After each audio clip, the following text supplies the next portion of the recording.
And welcome to the new era of the C Show. That is exactly the same, except we're calling it the new era. Hi. It's less taste, more filling. All right. Exactly. Oh shit, we forgot to do the C show draft. Shit. Twice the 2 times the sugar and 4 times the caffeine. We got Mega to Fighter- figure out who's. Mega Fighter and Allie are going to Raw. Unfortunately, Coke is me it? and Rockdad are going to SmackDown. Yeah. Yeah.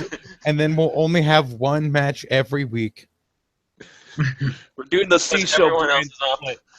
Everyone else. It turns out this draft sucks. We're gonna have the C show and then the D show. Ooh, spicy. Oh shit. You and Rob on the and, D show. and the D. Welcome to the D show, where we show the D.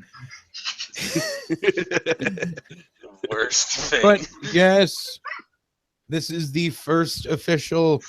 Oh, hey, we split Raw and SmackDown into 2 brands pay-per-view.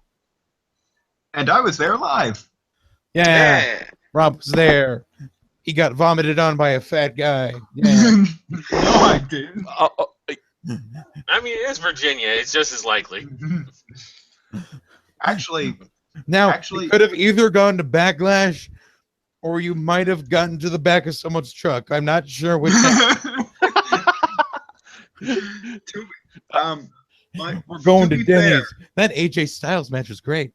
By the way, before we get into the actual show, I just have a few comments to make about going there live.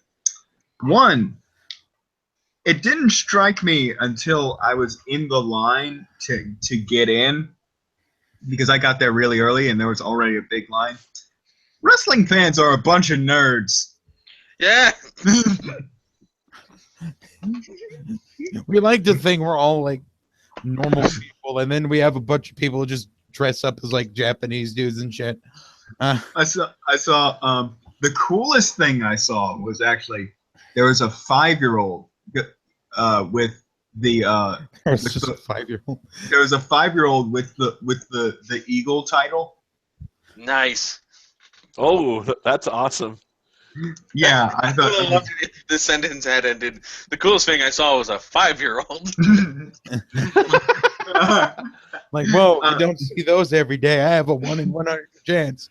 There was but it's just like there's a bunch of people with title belts, and I don't get the replica title thing really at all. But Some people just like having a replica title. they cost a shit ton of money. It makes you feel like a champion. I love the fucking 3 tiers of replica title. For like, first you got the shit tier for like $20, and it's like a cardboard strap with a sticker on it. Toy, basically. Yeah, and then like you got the $80 cheap replica where like it's made of plastic. And then you have the official one, which is $450 fucking dollars. Yeah, and they don't even use gold. It's metal painted gold, but you know it's close enough. Jeez, I did I not know assume it was gold that is much. expensive. You know how much a Money in the Bank briefcase costs? $75. You get a briefcase paid in gold and put money in the bank on it. I hope that if you own a Money in the Bank briefcase for a year, you could trade it to the store and get a replica title belt for free. Just like a cash in. Yeah, there you go. But only if you pin the shopkeep. Yeah, that's right. You have to smash the shopkeep over the head with the. No, what I want is the replica of Seth Rollins beat to shit Money in the Bank. Oh yeah. I remember I was joking. It's like how fucked up it looked. I think Miz's was the same, and so was Cena's, yeah. You got a I would briefcase. want a replica of Damian Sandown's chocolate Money in the Bank. Oh man. It's made of chocolate. But yes, Because after I have grown tired of it, I can just eat it. Yep. yeah, but if you like carry it around like by the handle, the chocolate will melt, and then like you'll drop it and just have chocolatey hands.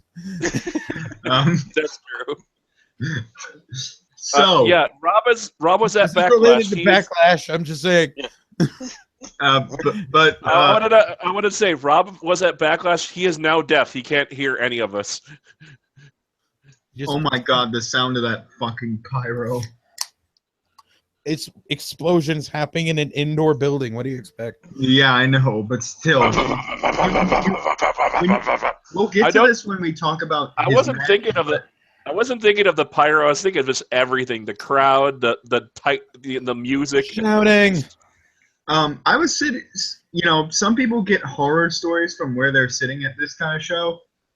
I have to say, my seat was. I was seated directly across from the Titantron, and I could see the ring and the announcers and everything pretty well.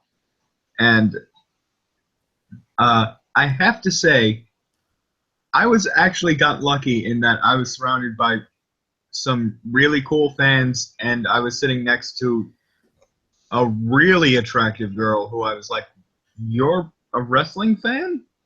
Okay." Did you get her number? No, she was with a guy. Huh.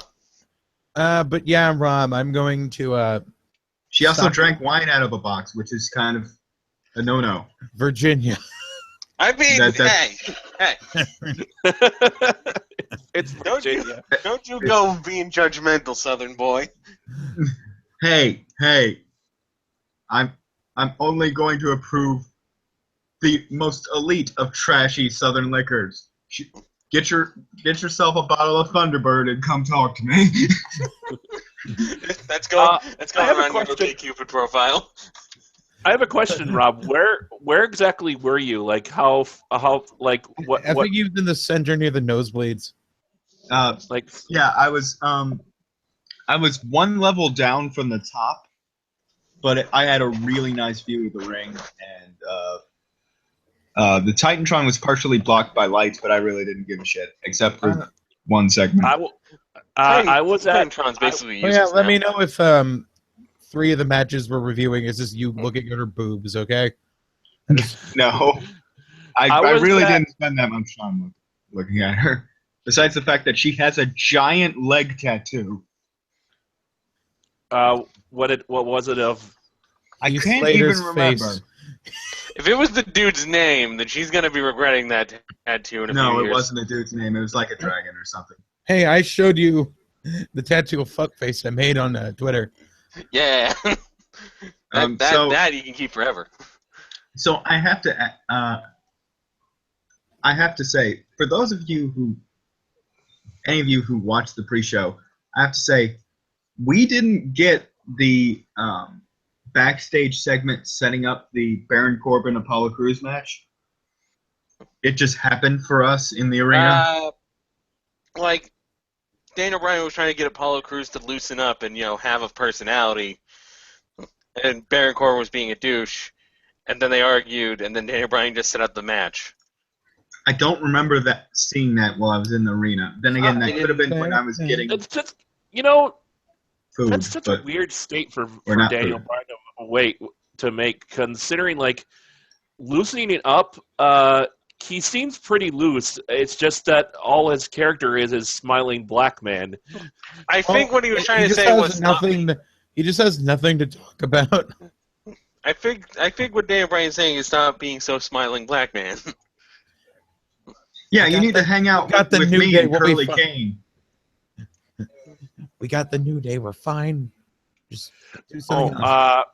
Before we continue, I just wanted to mention that I was at a pay-per-view myself. That was Judgment Day with the I Quit match with JBL. But I was at the absolute top level of the place. So, and you could see the blood flying from there. No, it's splattered all over you, like in the splash zone. I think it was. I'm pretty sure it was a Target Center because it's like. God, that was the worst taping of Double Dare I ever went to.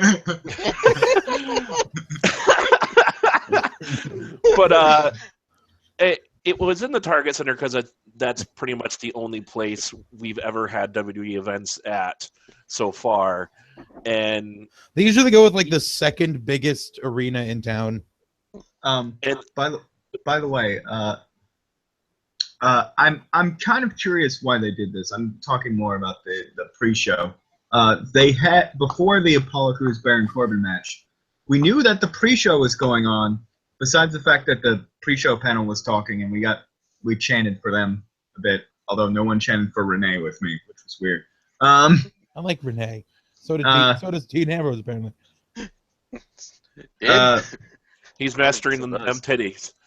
Probably still does, man. Like it. And I found it odd that they chose to bring out for the pre-show panel Alexa Bliss, who had new gear specifically for the show and a new, the Harley Quinn look. I'm pretending to be Margot Robbie. And let's ruin that reveal by having her sit on the pre-show panel. Wait, was she just like in her gear? Yeah, she was ready to go, and she had the Harley Quinn look and everything. And like someone turned to, like I wasn't looking down because where the pre-show panel was, it wasn't like direct dead on for me, so I wasn't looking down there. And someone turned to me and said, "Is that Alexa Bliss?" And I looked down there and I go, "Huh, yeah, I think that is." And she's just sitting there with Lita, Booker T, Jerry Lawler in his fucking awful shirt, and Renee Hung, which I could see that shirt from where I was sitting and going, "That's an awful shirt." I forgot. Was it designed it himself. Was it another one of his tap-out shirts? No. It's like one of those. What's the name of that shitty West Coast designer that designs T-shirts that cost $300 fucking dollars? Like tribal shirts. No, I want to say it's Affliction, but I could be wrong on that. Something like that. But anyways, it was interesting not. that you say Alexa Bliss has a Harley Quinn look, because I didn't. I don't know. It didn't. It looked a lot like the Margot Robbie. Red, black. When I saw it, I didn't scream that. It didn't say that to me for some reason. Maybe it works for her because it kind of still fits in with the bitchy cheerleader thing. Is that what her character is? Evil pretty cheerleader. Pretty much. She's like a dickish preppy who could beat you up. So, I would actually like to see her turn face, because she's like they were saying like she was face for a really long time. It was kind of boring. Yeah, she teamed up, and then he teamed up with She's Blake really good at playing a heel, especially when she makes her entrance and she does that whole "hey" thing to the crowd, like "hey, look, shake your hand." Nope, turns away and looks completely disgusted. I love that bit. The reason I was saying that I would think she would do well as a face is because they kept saying how she's the smallest woman in the roster. And she is, but she makes evil. She makes the bitch thing work really well. But to kick off the show, I knew the show was starting because I was looking for somebody outside, someone else who was like with one of the NL fans said he wanted to meet up, and he got there late, so I never met with him. But I knew the show was starting when JBL's music hit. Dribble. Does Moron have music? I don't Here think I so. come to the ring. I somehow missed David Otunga's theme. David Flair. But the Spanish announce team have their own theme. Is it just mariachi? No, it's generic Latin pop thing. I feel like mariachi would be better for them. So, and then we get Baron Corbin versus Apollo Crews, which I was like, okay. I gotta say, like, for someone who shit on Baron Corbin for like 2 fucking years before this, he's actually improving. He really is. Visible amounts every time he shows up.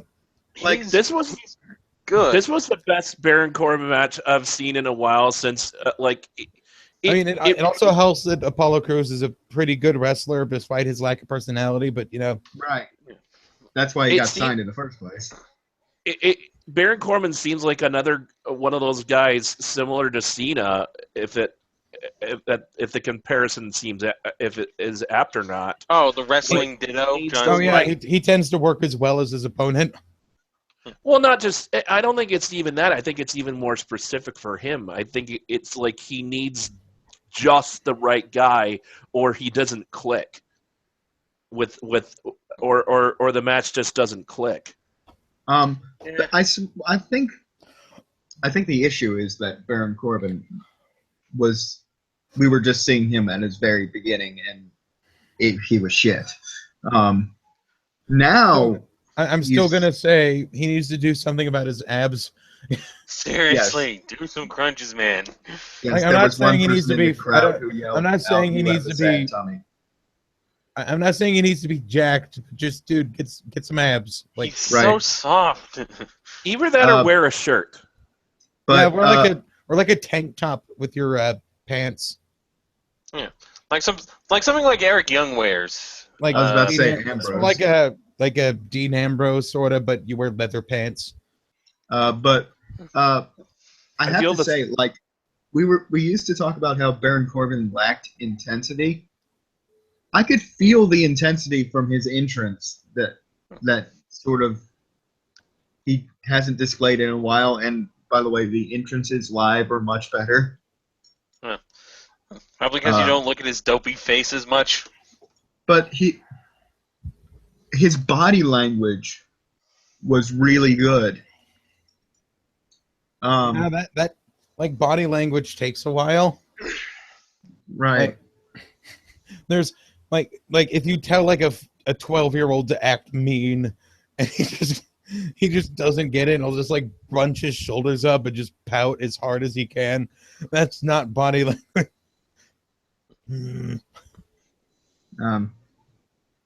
This match had some spots that were surprisingly brutal. The getting thrown into the fucking stairs. Yeah, that spot was pretty. It wasn't so much that he was thrown into the stairs. It was how hard and the speed of it that made it look. Yeah, and we could hear the audible thunk of him hitting the stairs, which just, oh god.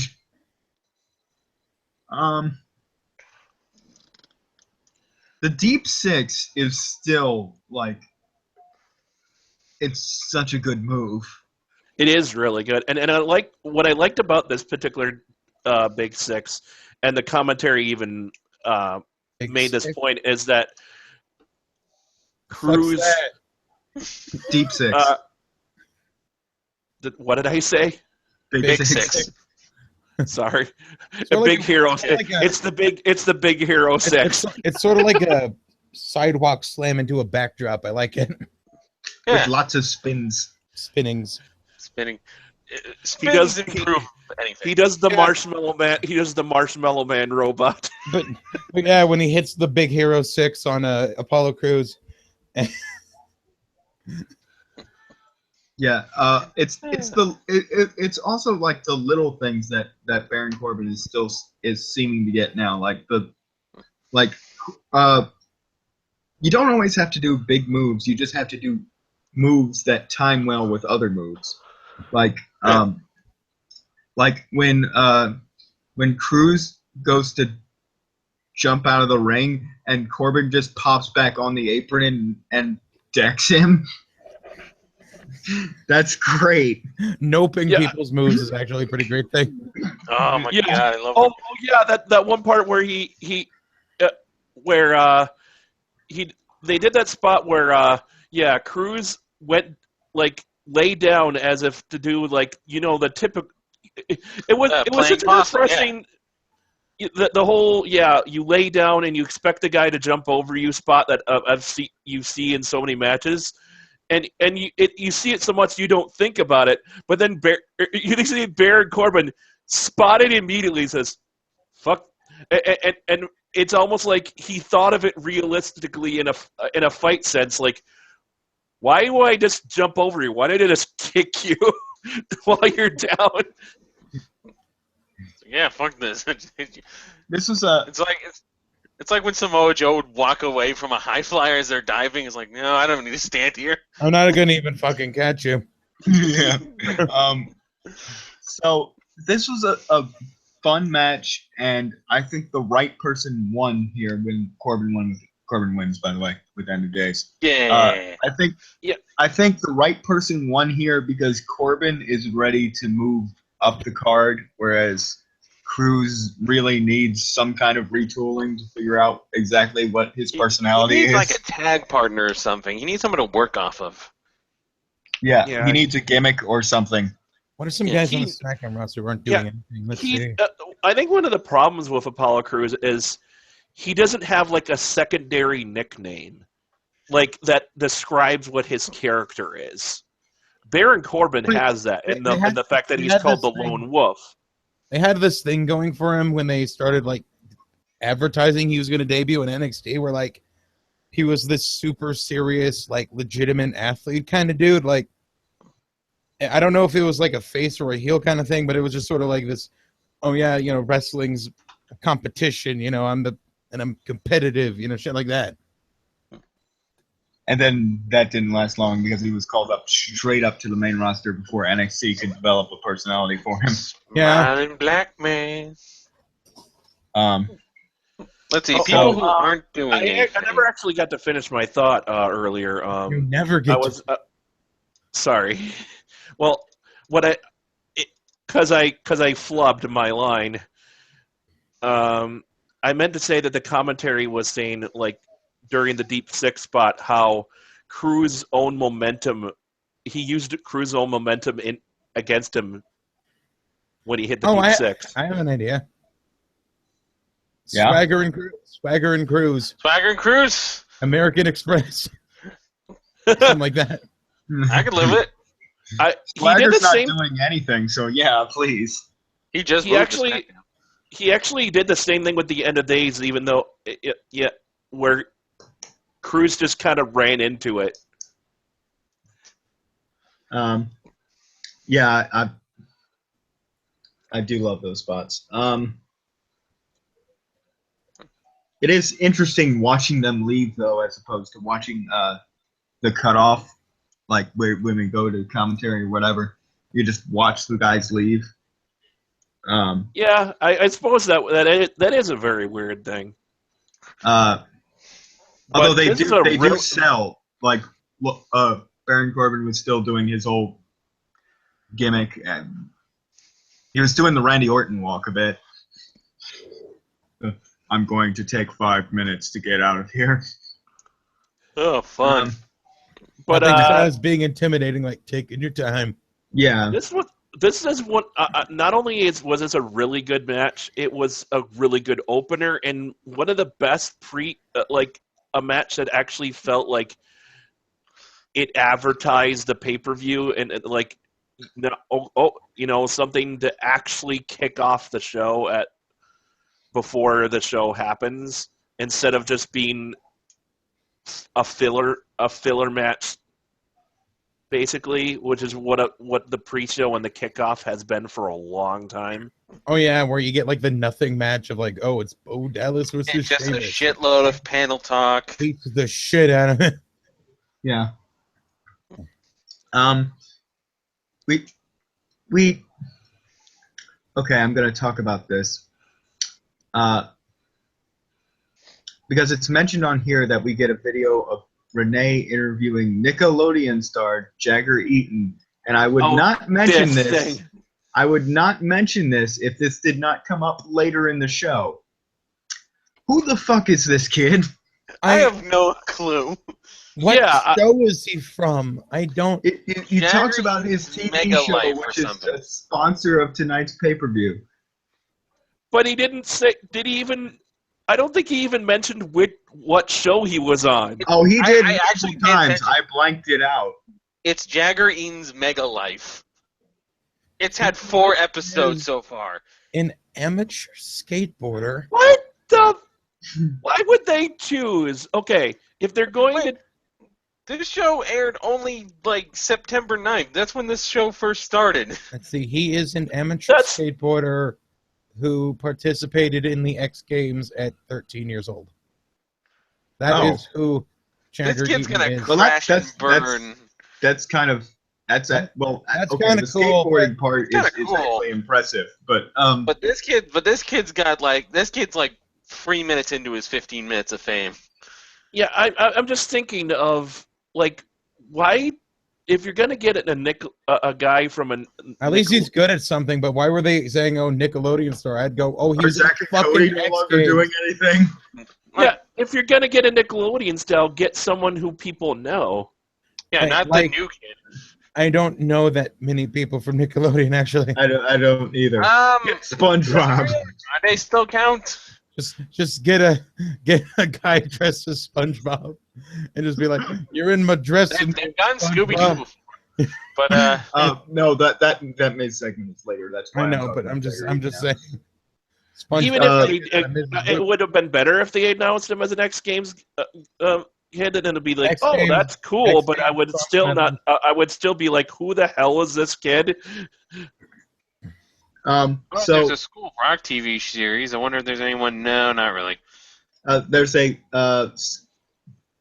the pay-per-view itself opens with a scrolling message for 9/11, and then we get the opening video package. On 9/11.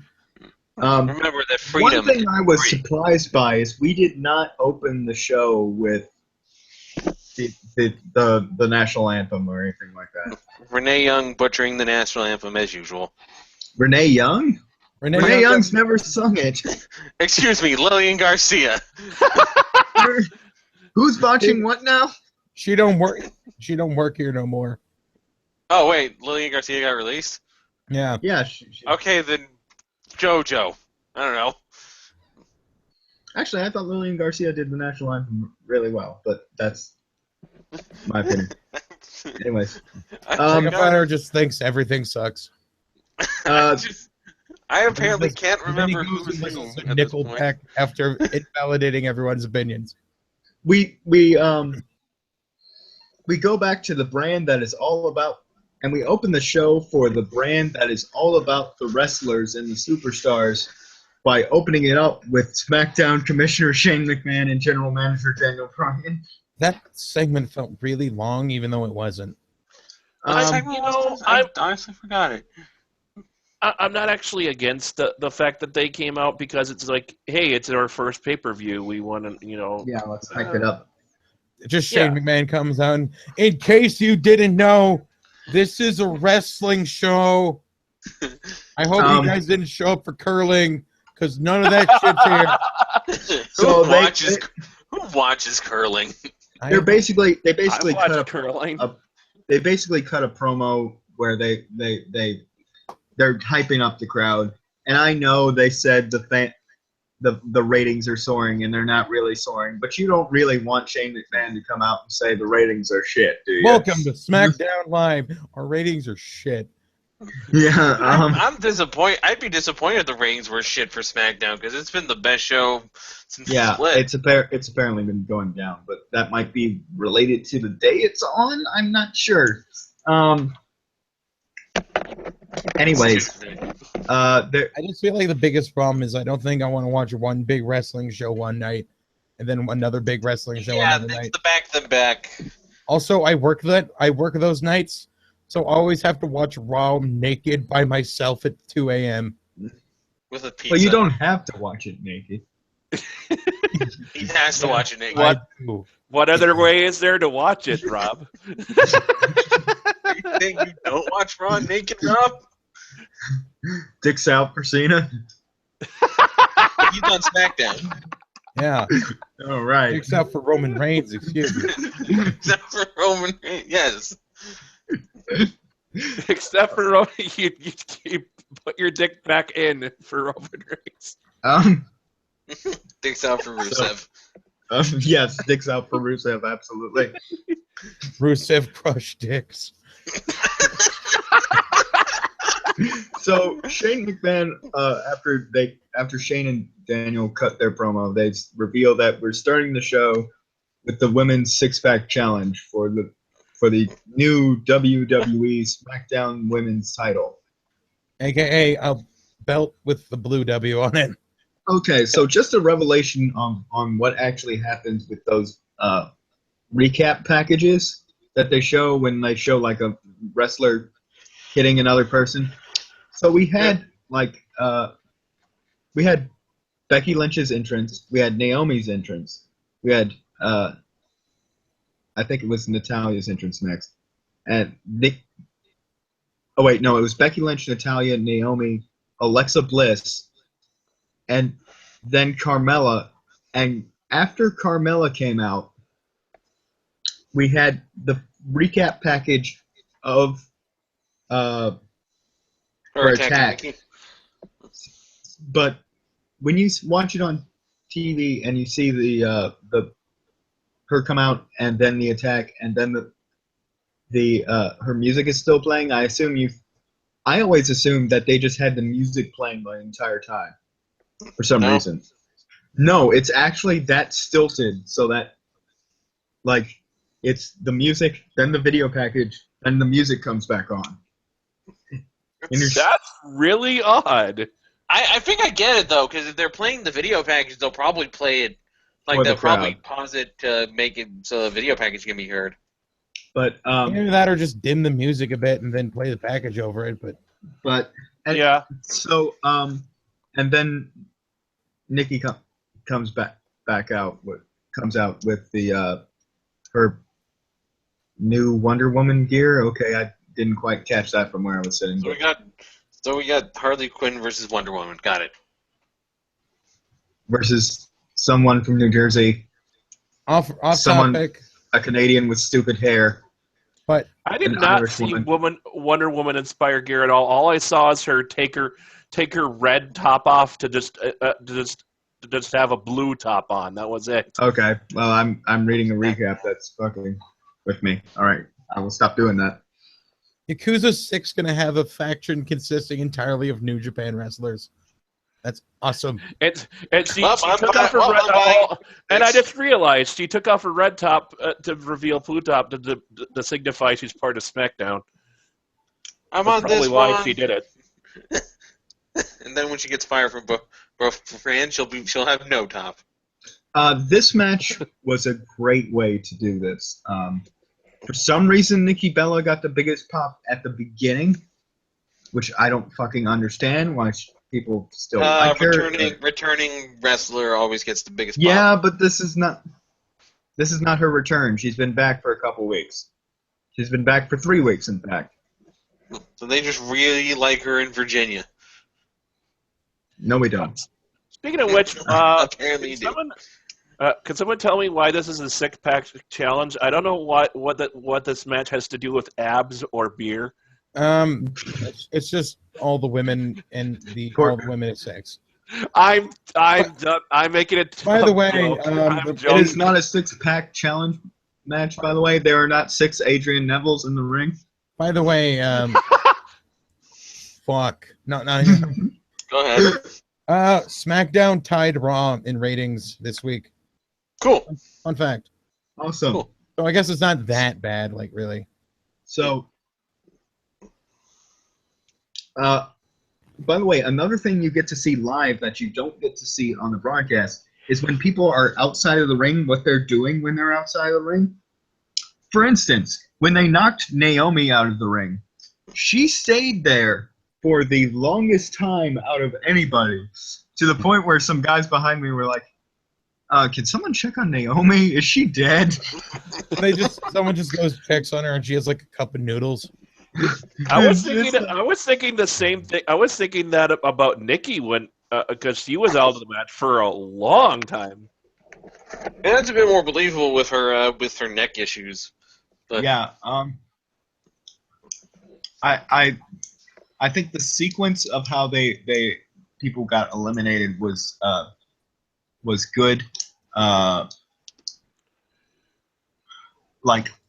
Natalia got to take someone out with the sharpshooter. Yeah.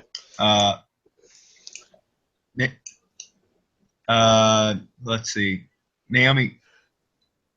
Let's see. I'm trying to figure out the order of eliminations. I'm trying to skip through all the crap. The person who was eliminated first was actually. I think that was Alexa Bliss. I think it was Alexa Bliss. Broke up a pinfall attempt during the match. I was like, everyone's like, "Wait, why'd you do that?" It's elimination. Yeah. That wasn't one of the thing. That was one of the things that how the match started, and even the commentators. By the way, I want to point out on this recap, the Naomi is no Amy. Yeah, I know. I saw that. Yeah, she.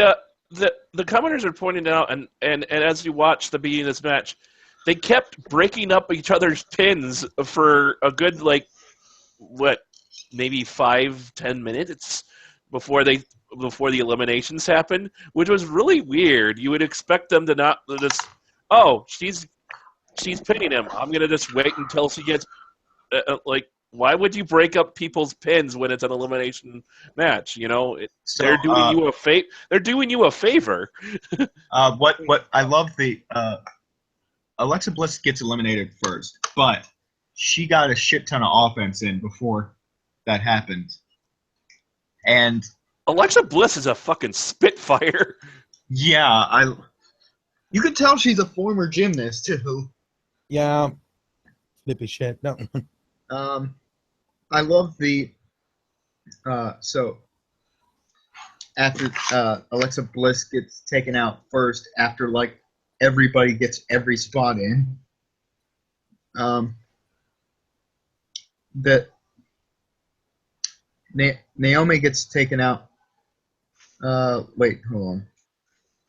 Yeah, Naomi gets taken out by Natalya, who applies the sharpshooter. No, Naomi was the one who eliminated Natalya. No. Naomi tapped out to the sharpshooter. Oh, okay. Oh, I'm sorry. When it said sending Natalya out, I thought that meant out of the match. No, it's just out of the ring.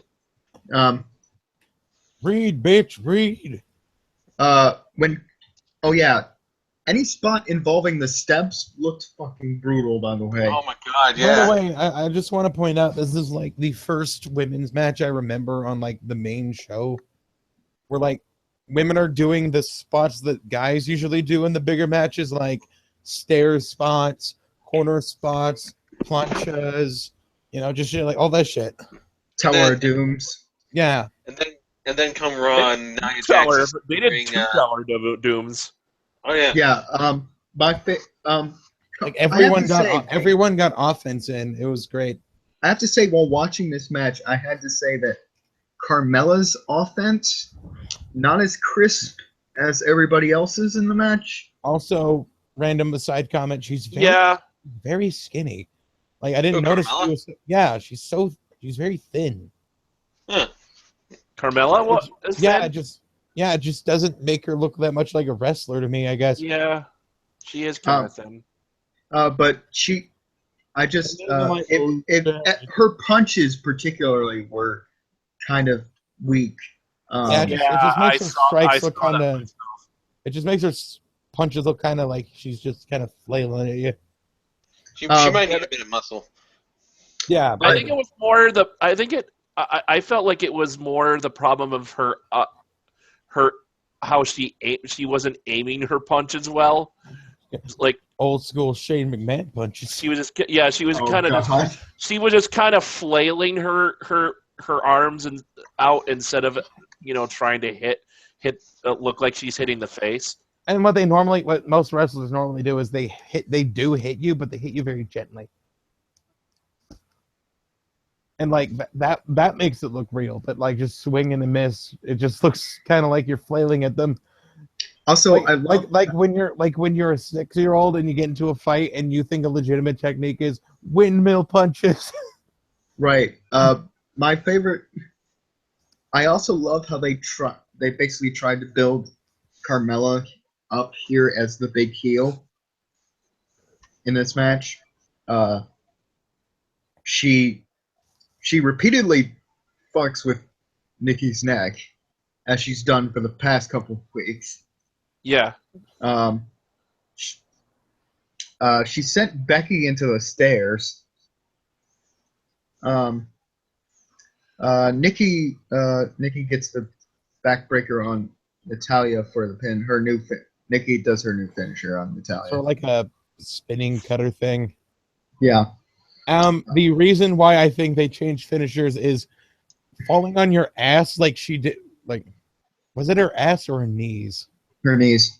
But yeah, falling on your knees like that with an entire woman over your head. That was probably one of the reasons why she got a fucking neck injury. Yeah. Yeah. You're not supposed to do that. But after Natalia is eliminated, Carmella comes in for the surprise roll up, and it works. Roll-up. Surprise! By the way, I roll want up. to mention one particular spot I liked. Natalia nailing. I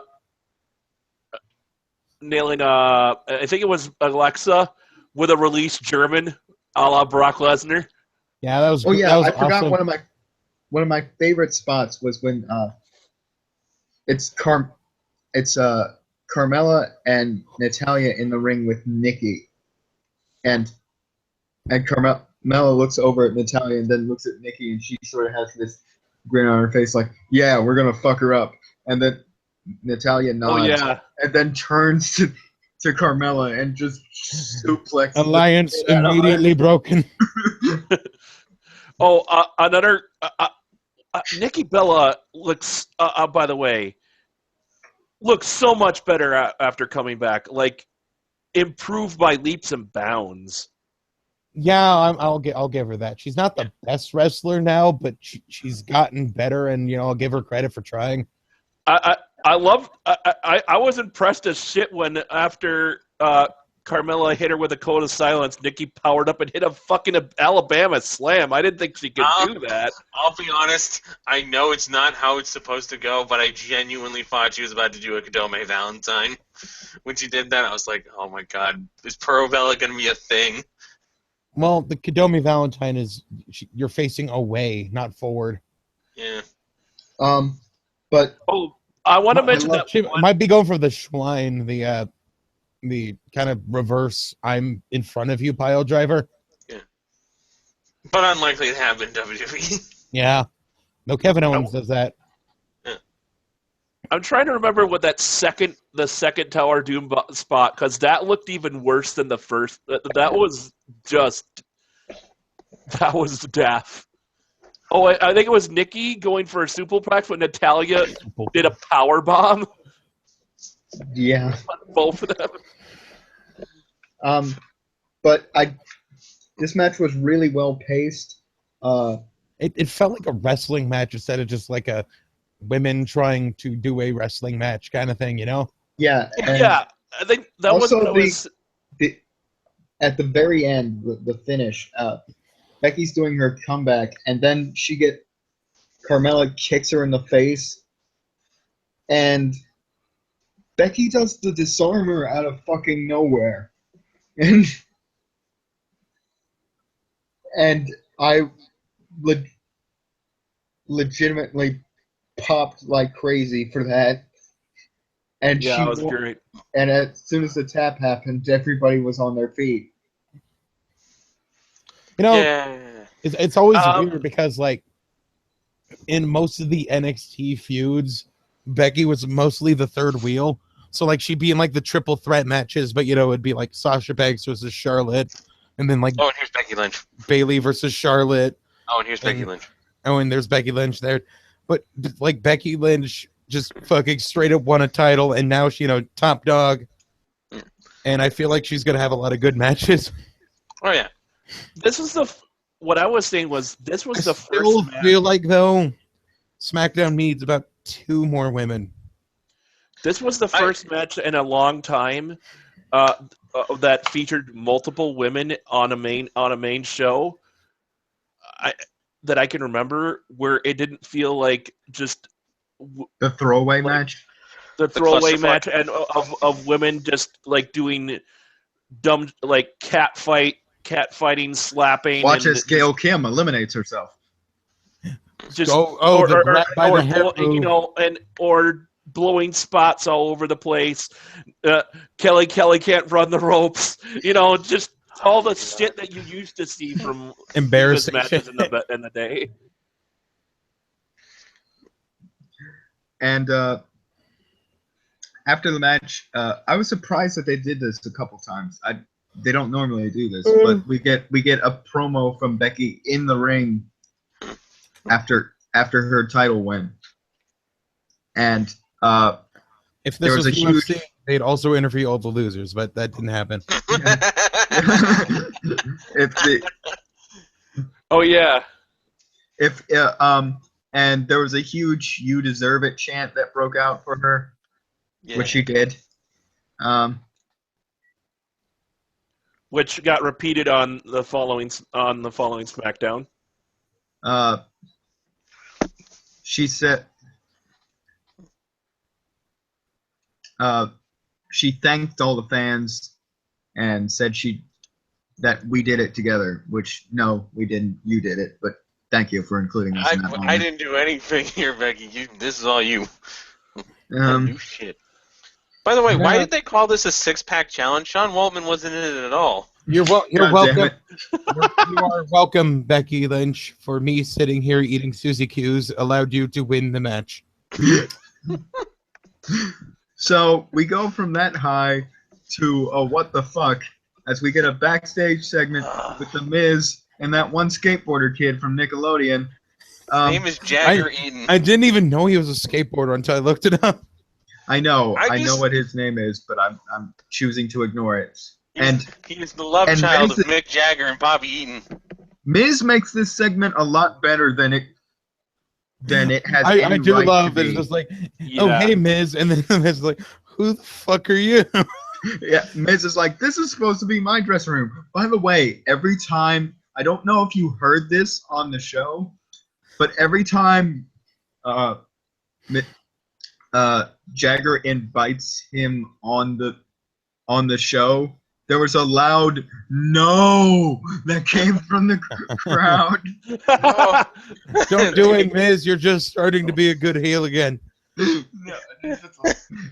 This show, particularly for my section, it was like, you want to be on my show? And just the crowd goes, no! This show only aired like one episode so far. They're hyping it up too much. How much you bet it gets canceled before the first season's over? I wish we could. Wait, Mega Fighter, you said 4, so has 4 episodes been taped but only 1 episode aired? 4 episodes have been taped. The other episodes have not aired. So, okay. My favorite. I wish this segment could have gone longer so that we could do some stupid chants for Miz, like just say no or you can do better. No. They do a classic Daniel Bryan no chant. That happened during his match, but you deserve better. Clap, clap, clap. You deserve better. But that Miz made that segment far better than it should have been. Of course. Then we go. Okay, go ahead. Finish this. No, so that's because of course he did because he's the Miz and he's great.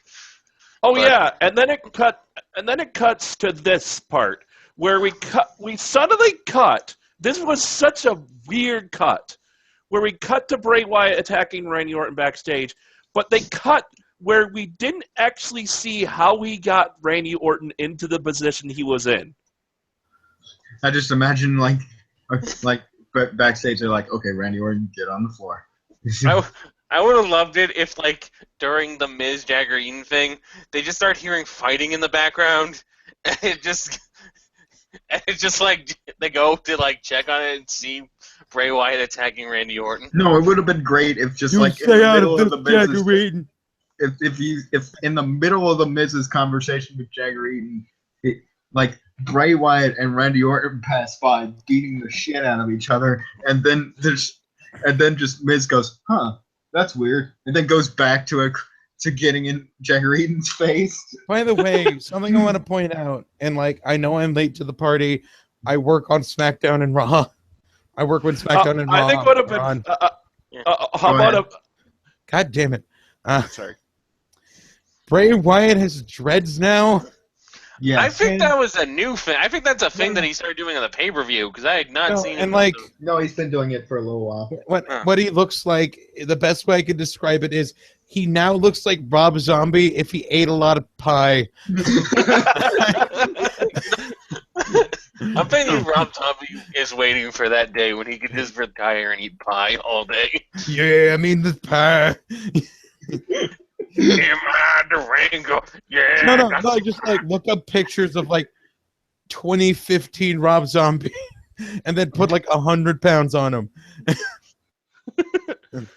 But yeah, we cut to like Randy Orton has somehow gotten his leg trapped in the door, and Bray Wyatt is slamming his leg into the door. yes.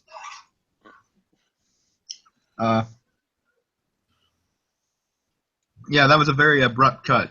And from there, we just go to the Hype Bros versus the Usos. No comment. It's just like, get off him, Bray. Get off him, Bray. Stop hitting Randy, Bray. And Bray talking some weird cryptic shit. And now the Hype Bros. We don't get hype, we stay hype. We don't get high, we stay high. No, that's when RVD joins the team. Chef. Important to note that before this, 2 weeks before this, the Usos turned heel. So this is the second chance match for the to get into the tag team tournament finals. The Usos are no longer wearing face paint and dancing. They just wear black and they go shh at people. They're no longer wearing face paint, but their Titantron still says "Play hard in the paint." Play hard in Also, the they still have their original their face theme, which just kind of seems like it really doesn't fit. The Usos proving once again that every Samoan does turning well. Samoans heel works for the most part. Exactly. Except for when it involves hitting Steve Austin with a car. Yeah, basically. Rikishi and his giant ass. You have to be an in-shape Samoan. And the Usos also continuing the ever-present heel tradition of they wear black now, they're heel. I'm glad that one of them's wearing a shirt now, though, so I could tell the difference. And the Usos begin a very worrying trend in this Backlash pay-per-view of every single heel working the leg. We do leg moves. Oh, yeah. It's slip down. You know, I don't mind it. But it was weird that like so many matches throughout the night had leg injuries as part of the storyline of the match. I just forgot. Bray Wyatt did it too. Yep. Bray Wyatt, the Usos, the Miz, and AJ Styles. It's like in WrestleMania 1 when the Executioner told Tito Santana he was going to attack his leg. I'm going to kick your leg out of your leg. This pay-per-view shouldn't have been called Backlash. It should have been called Leg Lash. Hamstring. Hamstring. So, Mojo Rawley is slowly improving. Yeah, he has like 3 moves, but he doesn't fuck them up. So he's not getting as gas. Good job so far. And he's mostly used for hot tags while Zack Ryder does all the cool shit, which I'm okay with. Zack Ryder needs to do more cool shit. Yeah, I did like the opening of the match where it's just. I did like the opening of the match where it's just Mojo Rawley getting into a 3-point stance and rolling into it. But which would work better if he knew how to do a spear. It would also work better if he carried a 2x4 to the ring. And at this point, Rhino needs to start doing spear classes. Teach all these people how to do a fucking spear.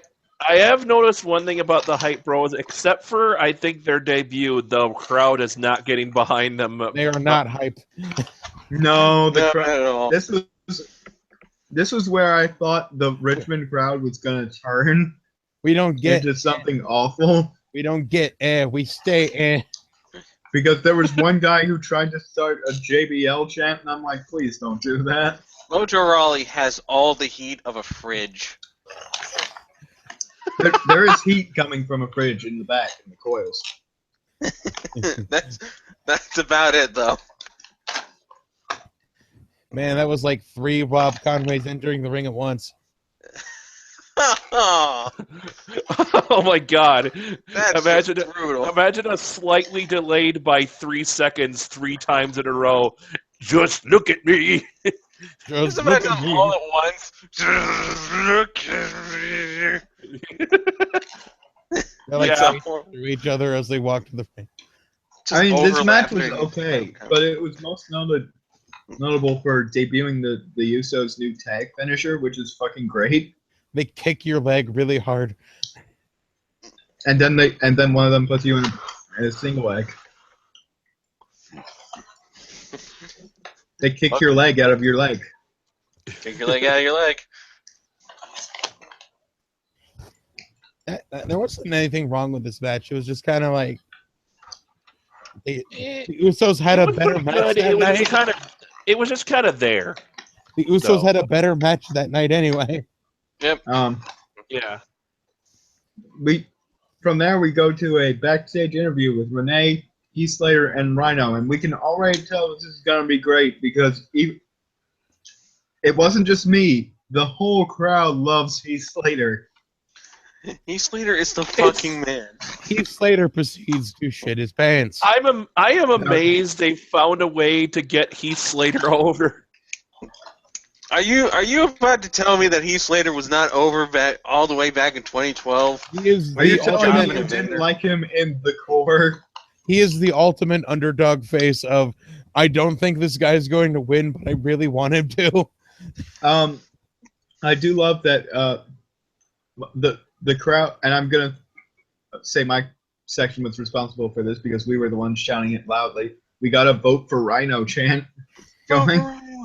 I guess I just didn't see them getting him over as a face. He's always been at least to some degree over as a heel, but I just never saw him. He's just a lovable loser. It works. Yeah. Wants that double wire. I love that. Even though his wife's not named Beulah, it's Stephanie, but whatever. Yeah. But he walks away from the interview. And he only has 2 kids. Over. Heath Slater thinks the interview is over, so he comes back to Rhino and he's like, Beulah made this crab dip, but it was artificial crab. And I've had to go 5 times a day. You're not feeling anything? And Rhino just goes, we're live. We're still going. I have a question about And then the Heath Ryan. Slater's like, I knew we were live. You've been swerved. I have a question about the Heath Slater character. Yeah. When was an above ground pool considered a symbol of white trash? I don't know. Because that's the cheaper pool option. I know, but still, we had an above ground pool for fuck's sake. Yeah, and you're the pinnacle of fucking white upper class. Look, I live in Massachusetts, okay? I live in Lovecraft County over here. And there's no white trash in Massachusetts. I mean, true. Got me there. Exactly. So Heath Slater proceeds to shit himself as we go to Dolph Ziggler versus The Miz. Yes. And everyone just says they're leaving. And Renee shit her pants too. That was even better. No, I thought she just didn't want to be with your Rhino. Because Rhino turns to her and she's just like, I gotta go too. I think it was funnier to imagine she shit her pants too. No, it's just like, this place smells like poop. I'm leaving. I've left for less. She went to go find shoes to wear for once while she does interviews. I just find it really funny that like she had to go read their pants at the end of the segment. She had to go read Kevin Owens insulting comments about her dog on Instagram.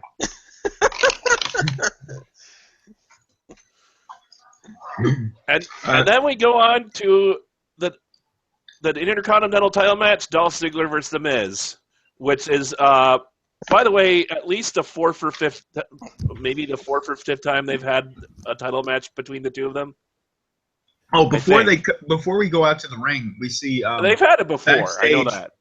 We see backstage, The Miz is with Daniel Bryan, and he says, "I want to renegotiate my contract. I don't want to work with Jagger Eaton, okay? Please do not get me involved, Jagger Eaton." But he says he wants more money because he's working with Jagger Eaton now. No. He wants more money because he's champion, and SmackDown needs him because he's the champion. And Daniel Bryan says absolutely nothing. He looks like he's ready to fucking snap. And Miz walks off. So we go to the ring. We get introduced to all the commentary teams, including the Japanese team with Funaki. Good old Funaki. Really nothing else to say. He's reliable. And we go to the match, and it's pretty good with I get they did the whole Mickey Gall thing. That's funny. I didn't really see it as a Mickey Gall thing, but whatever. Right. The whole Miz charges Dolph Ziggler, getting taken down. Puts him in a hold and beats him up.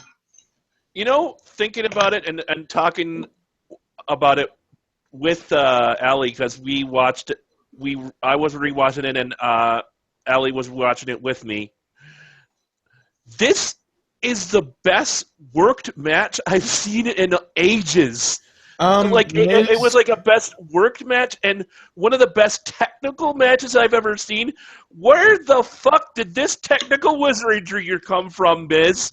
Where the hell have you been hiding this? He was wrestling like a fucking old school heel. He was just like, pretty much he was fucking relentless with putting Dolphin submissions and just like, cheap shots and all that shit. My favorite bit of the match actually comes when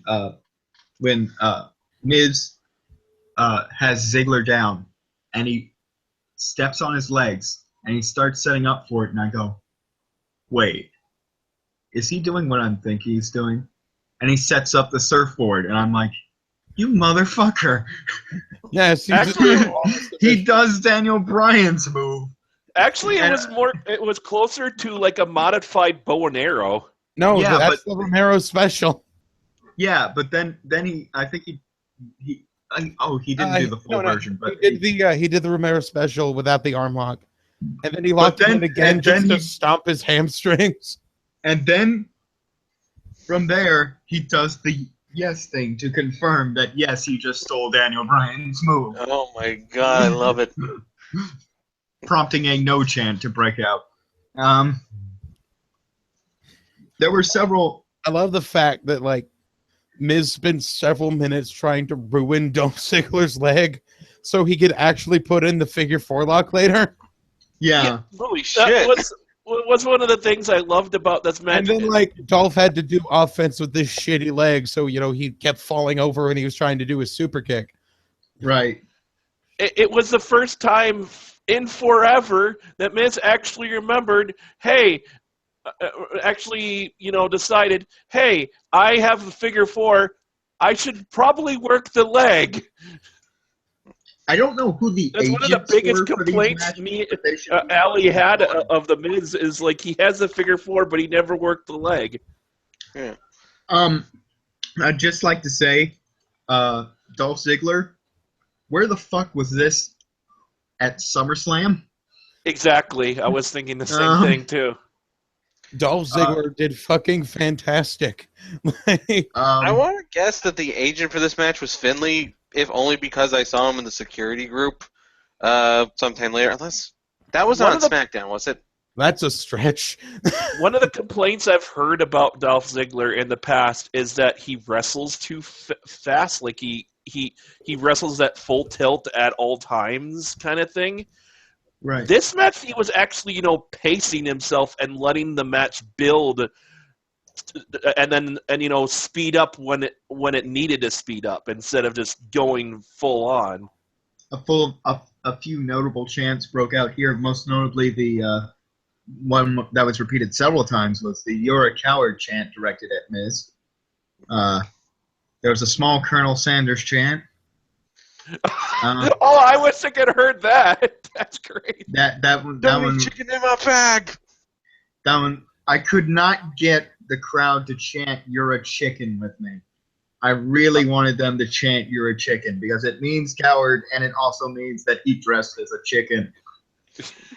We could have started a little chicken chant just to make fun of the KFC ad. Little chicken. I could not. The thing with chants is you gotta go with what the crowd will go with, and they just wouldn't go with me on that one. Yep. I'm assuming, considering you were there live, you probably heard a lot of people try to start chants, and then no one was, or it was just all to be fair, most of the chants I heard starting actually got started, except for like the JBL chant and the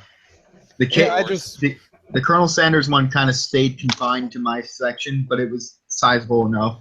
But yeah, I just liked the match felt really natural. Where like Dolph did have this kind of fast pace, but because Miz was playing this kind of brutal, methodical style, Dolph got crippled almost. And also, I love the fact that they brought it up on commentary too. The fact that Miz worked the legs so hard made the super kick that much harder to deliver. I like how this feud is unintentionally proving the Miz right about his safe style and how better it's working for him. Yeah, because Dolph was reckless throughout the whole match, and he got his legs fucked up for it. But Miz was A-okay. Miz was safe. Miz was methodical. They do an old school heel ending here of the manager spraying something in the hero's eyes, and because the match went on nearly 20 minutes, it didn't feel like they cut it off. It's just like, oh, that's the ending. Okay. They need to put him down now. The thing that the false finish with the rope break for Ziggler, from where I was sitting, like I didn't notice Miz get his leg on the rope. So when the ref's hand comes down, everybody from where I'm sitting thinks it's 3. So we all get up because it's a fucking title change. No, I'll be honest. There is still one problem with the Miz. I just think his finisher is very weak looking. It doesn't seem like it just like devastates you as much as something else does. It's Chris Jericho's rejected finisher. It's just I think he needs to do something else. Maybe you can have the Ambrose's old dirty deeds. Yeah, the headlock driver. Fuck it. Headlock driver that Ambrose took from Adam Rose eventually. I think did Ambrose do a similar move? Yeah, Ziggler doesn't need the stroke. Dean did it first, and then Rose did it second. And now Miz will do it third. Because Ziggler, I'm sorry, Miz doesn't need the stroke. And he is not Jeff Jarrett in any way. Miz also doesn't. Thank God for that. Stroke. No, Miz is a genuine main eventer. Yeah. Aww. With his Rob doesn't like the double J MMA. No, I don't. Oh my god. I like it when he El Kabongs people. But he does that and he never draws a dime. Are we talking about Mike Graham? He broke 6,000 guitars and never drew a dime, according to Mike Graham, who probably drew even less. Oh yeah, we were talking about Mike Graham, who also said Chris Benoit never drew a dime either, or Eddie Graham. Yeah, WrestleMania like 20. like Ellie said, the heel ending here of the spray, it didn't feel like we were seated at all. It actually felt like a natural way to end the match. It was like that made sense. Also, it didn't really discredit Dolph Ziggler because, they had this storyline where he was having trouble winning, and then he actually did almost win, but The Miz has a bitchy wife, and she cheated, and Yeah. they won. So Dolph got screwed. It's not like he sucks. So after this match, we get Lil Nate comes to the ring so we can have Bray Wyatt versus Randy Orton. Kind of. Not really. Bray Wyatt gets the forfeit. Due to his injury, Orton cannot compete, and Bray Wyatt asks for the full 10 count, and he gets the full 10 count. Wyatt is announced the winner. I opened a thing of yogurt and it flew in my face.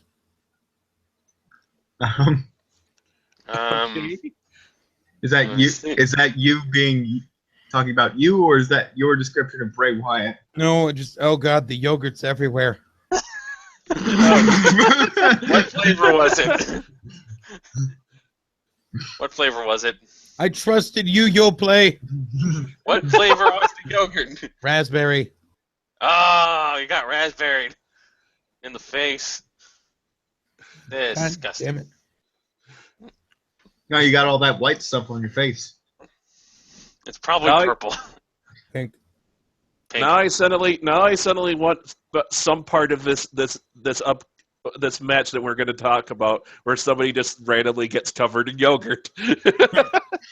Now I just want some yogurt. It's like the Vampiro spot, but with yogurt. Oh my god, that would be the worst thing. So after the match, after Bray Wyatt wins by forfeit, we announced a no holds barred match against Kane, which is fine. I thought that was a weird Kane choice. hates red hair honestly. tips. I thought it made perfect sense, and like it. At least at first, I thought it was a weird choice. Smash fat Rob Zombie. Kane does have history with Wyatt. I think, and honestly, other than the ending, this was a good match. Yeah, this was a really good match. And if the ending had been different, this might have been great. Yeah. What I loved about this match is Bray Wyatt was beating the shit out of Kane. I think the one of my favorite spots with the which didn't involve a weapon was the spot where they're both outside the ring. Bray Wyatt has his back turned. Kane runs up to him, and Wyatt turns around and clotheslines the shit out of him. Without even fucking looking, just smacks his fucking head. That was more impressive from where I was sitting than what they showed on camera, because you just saw he completely has his back turned to him, and somehow he times it so that he just completely whips around and clotheslines him. It was great. Yeah, this is one of those. This was one of those great matches of two big. This was a great example of a great big hoss match. That was a fucking slugfest. It was. Yeah. We got a big boy senton to the table too. For that reason, they just beat the shit out of each other. Everyone was super excited for the big boy senton. It was through a fucking table, so yeah. Yeah. It looked at Wyatt sold it like death. You can see he's like, oh god. I was going when they pulled out the second table and they took the cover off it. I was like, okay, if someone's going through that table, please tell me they removed the monitors so they don't Randy Orton themselves. Yeah. When in reference to Randy Orton doing an RKO through a table and getting a monitor stuck in his fucking back. Ow. Oh god, I think I remember that. Wasn't that WrestleMania? Yeah, that was the WrestleMania match with. WrestleMania landed on a monitor to give him like a gash in his back. God, I remember that now. Yeah, he was bleeding. Not it was pretty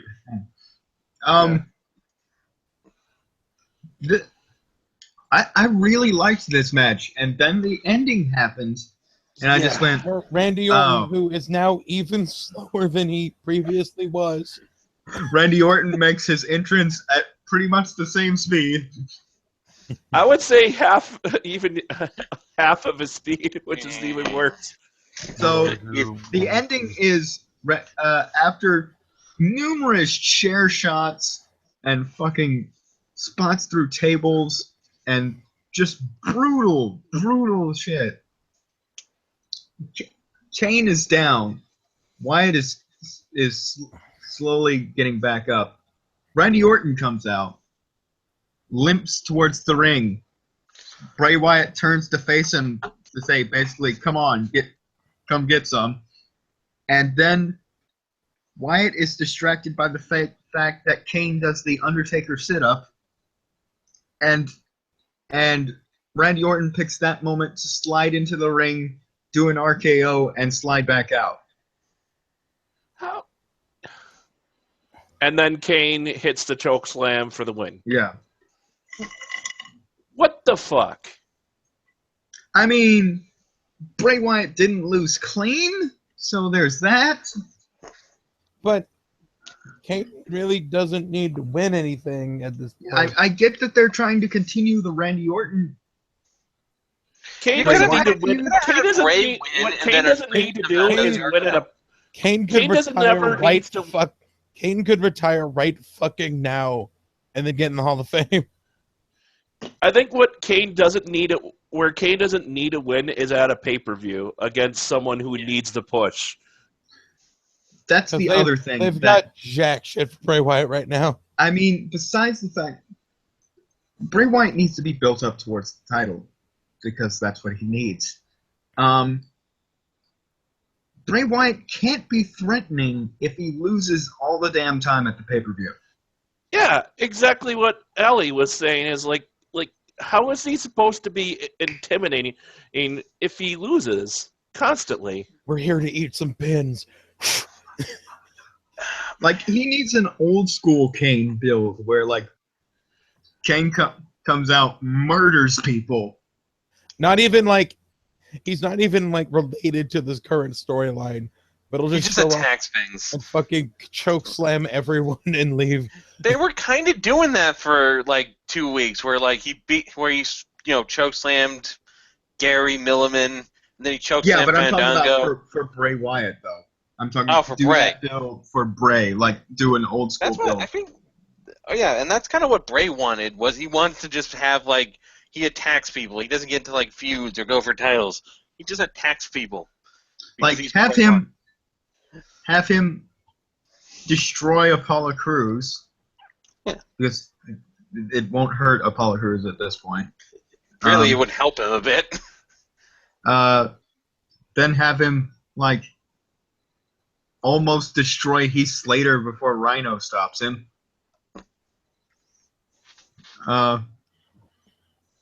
And then maybe have Wyatt back off from Rhino because it's fucking Rhino. It's fucking Rhino. Well, actually, no. Rhino.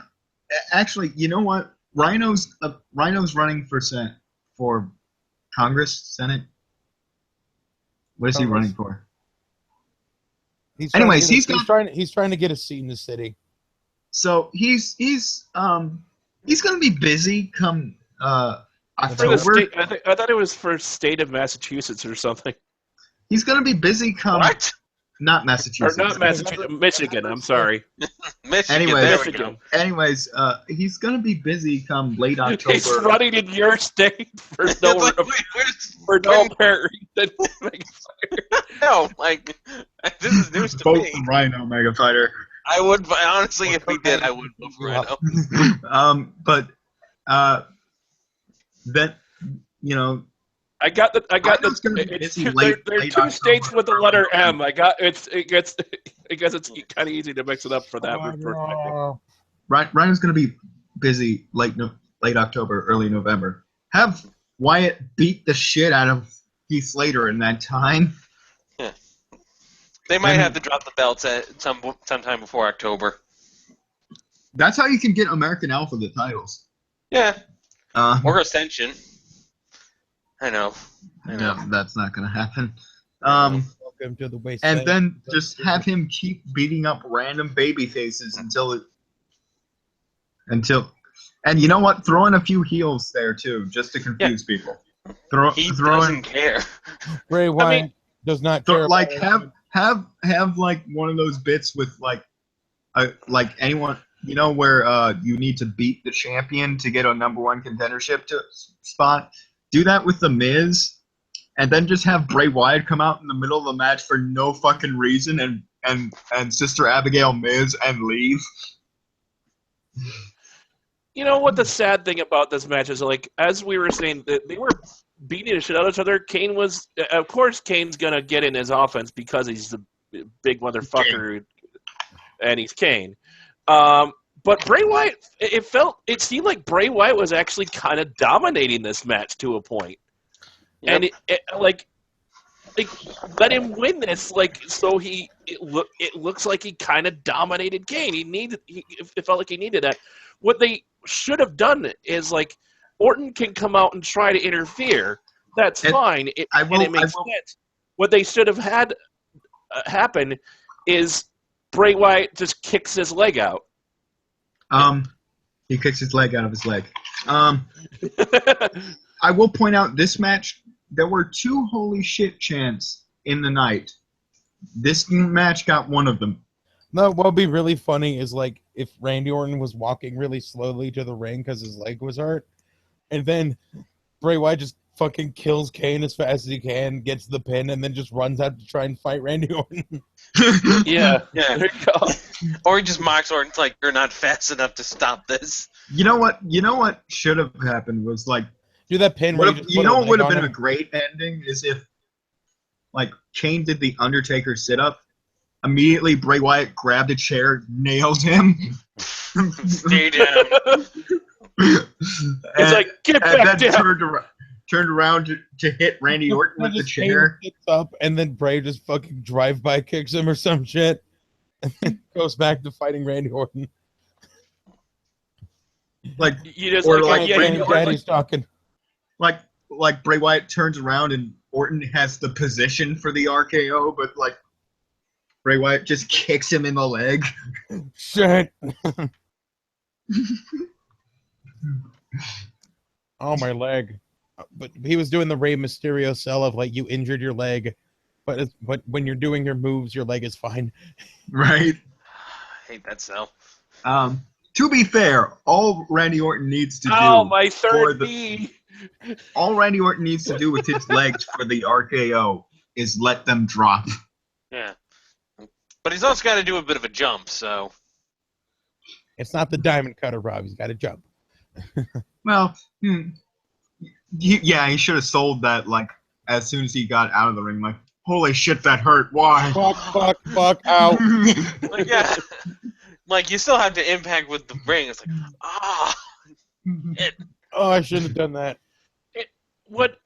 I think what's the most confusing about having Kane win this is, as Ellie keeps telling me, the NXT guy is the head writer of the show. You would think he would give something for Bray Wyatt better than this. Well, even if Ryan Ward writes something, it has to go to Vince for him to approve it. Also, I would say I'm not sure. I think this was sort of a random, oh shit, we need something to do match. Since, Randy Orton wasn't give it to to Bray, though, to keep the heat on Bray. For when, I think we can rest easy in the fact knowing that eventually Wyatt's going to get his due, being the fact that he's one of Triple H's boys. But that means nothing to Vince. Yeah. After that match, we get a backstage segment with AJ Styles and 2 enhancement talents who were not on the show. We're just choppers who like to hang out. I think I referred to them as something here who are hanging out backstage. I need to look up what I called them because I had specific nicknames for them. Anyways, AJ Styles looks like he's giving them a pep talk because he's like, you guys know my story, you know where I've been, and I can tell you, you're probably eating out of your car right now. you're sleeping in your car. You probably don't. You probably don't get much to eat or whatever. Don't have much money.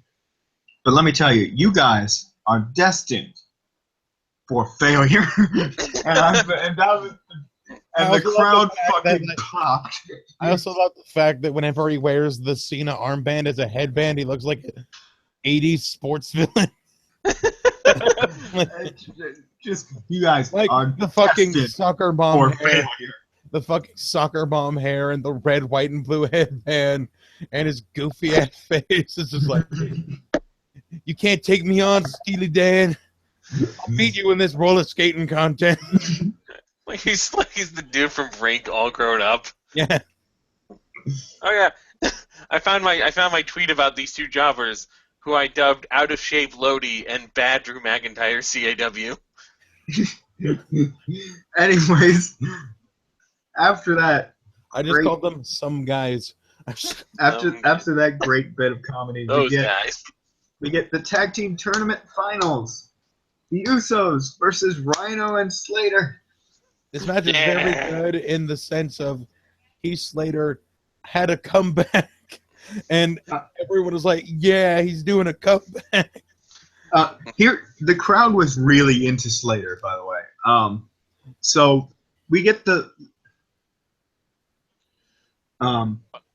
because it's in Philly. This was and also because it's in Philly, Rhino gets an EC dub chant. It's not in Philly. It's not. I thought it was. It's in Virginia. How did Rob go to a Philly show, Roxanne? I never. God damn it. Yeah, they make fun of me for my geometry. Geometry. God damn it. I don't know why. I can't believe. Of course, it was in Virginia. How would Rob have gotten there if it was? He had to drive to Virginia. He had to drive to Virginia. He had to drive to Philly. Pay-per-view. Yeah, it was me and Johnny hanging out there. Okay, so you guys make fun of me for my geography. I don't know why. I guess it was like remembering the chant ECW and the fact that the SmackDown was in Philly made me, for some reason, for a second, think that this was in Philly. You think you're acute, but you're just obtuse. God, I said geography the second time, Allie. Come on. Hey, I know about geology, okay? Damn it. Let's just talk about how awesome Slater and Rhino is. Yeah, I love this match. Was very old school psychology of beat the shit out of the face, out of the one of the members of the face tag team, a hot tag, and build to that hot tag. And boy, did they build to that hot tag! Like Rhino is the hot tag machine. So oh my god, so it was just both Usos beating the shit out of Heath Slater. And by the way, their body language is actually really good for heels. They're just dickish. Yeah. Yeah, they're like, good. It was like as soon as the turn happened, they gave a shit again. Maybe Roman Reigns should consider a heel turn. It feels like finally the Usos. I think what's great about the Uso heel turn is it feels like they finally have a character now. Even though their promos are probably still shit. But it's Probably. Okay. But now they don't have to say much because they just beat up people for heel heat. Yeah, their double team work was great too, and just the crowd was really into it. By the way, I was really impressed about was the fact that they completely cut out any flashiness from their moveset, but they still had a very varied moveset. Yeah, you would still saw them do stuff that you'd seen them do, but it was like suplex into the turnbuckle on the outside.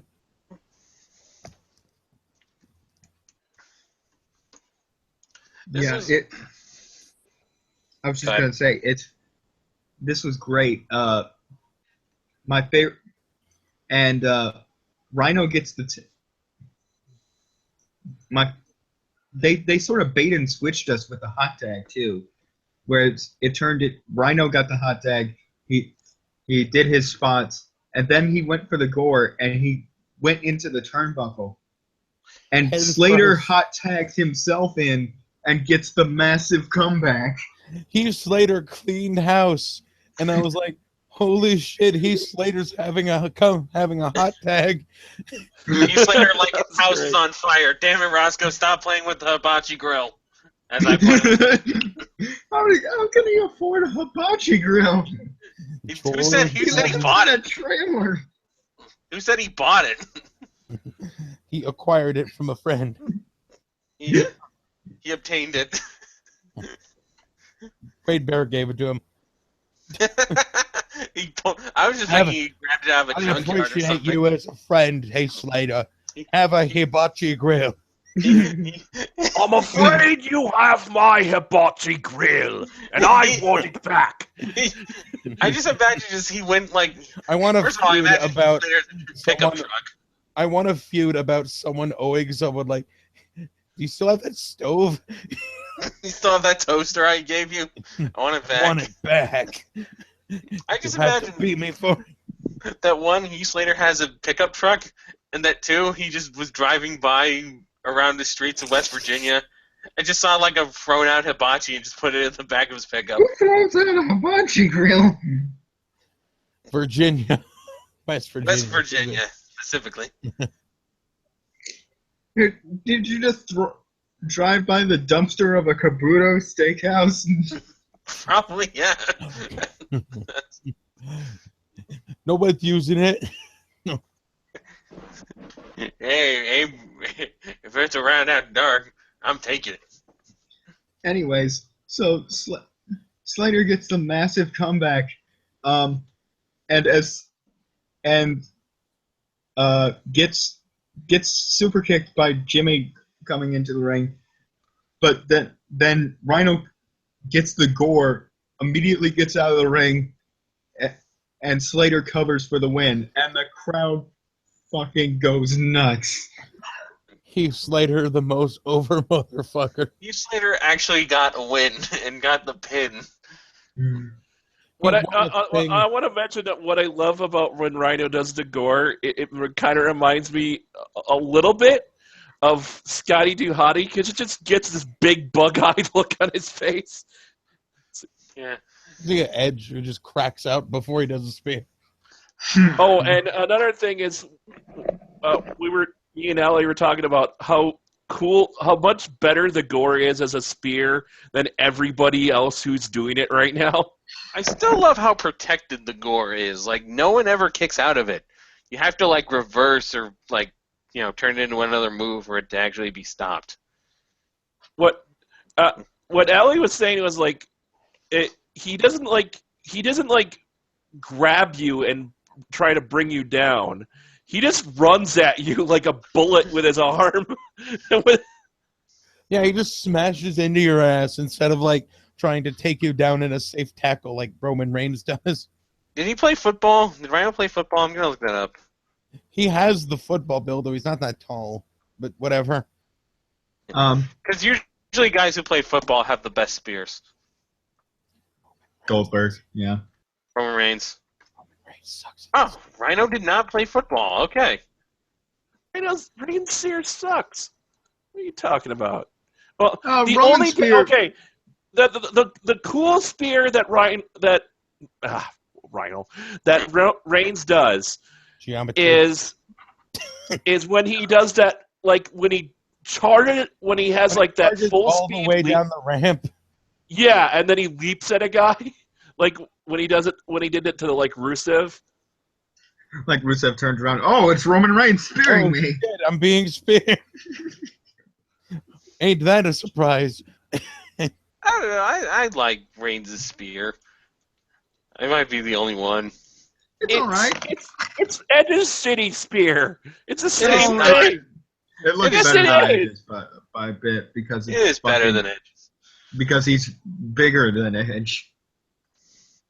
It That's is not a not- running hug. Change Okay. just because he's bigger doesn't change that it's shit. It's not a running hug like Edge's spear. It pretty much is. Pretty much. I Alright. disagree. So after that match, Slater says this is the biggest moment of his life, except for a few of his kids being born. And Beulah, we're getting a double wide! Yeah. As the fans cheer. Yeah. The boyhood dream has come true. He is getting a double wide. From what I can find out about Rhino, he is not a football guy. Yeah, no, which makes his spear more impressive. Just fucking runs into you as hard as he can. And it can hit you pretty hard.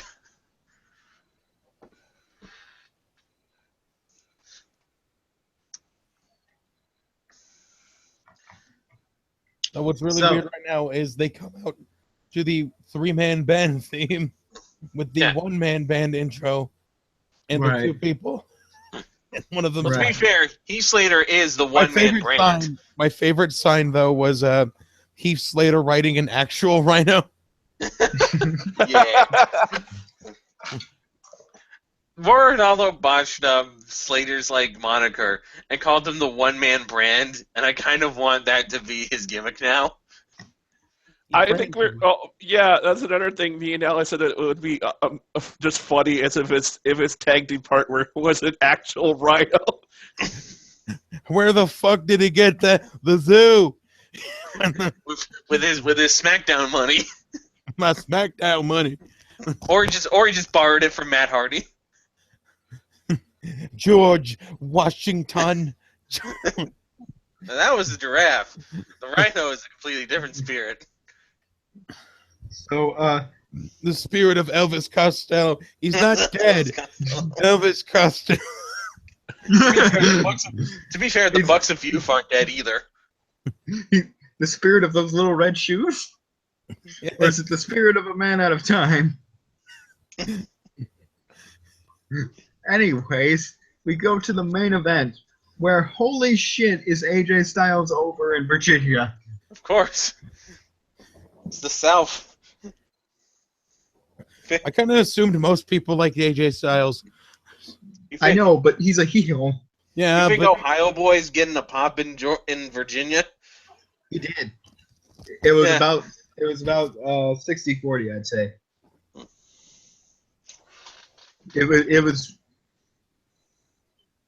There was cheers for both of them, and remember when I said there were 2 holy shit chants during the night? This match had the second one. I have a theory as to when it happened, because this match had the most brutal spots some of the most brutal spots I've seen. It was just like, oh god, Dean Ambrose is legit trying to give AJ Styles a fucking major league concussion. And by the way, if at he's trying to fucking kill him.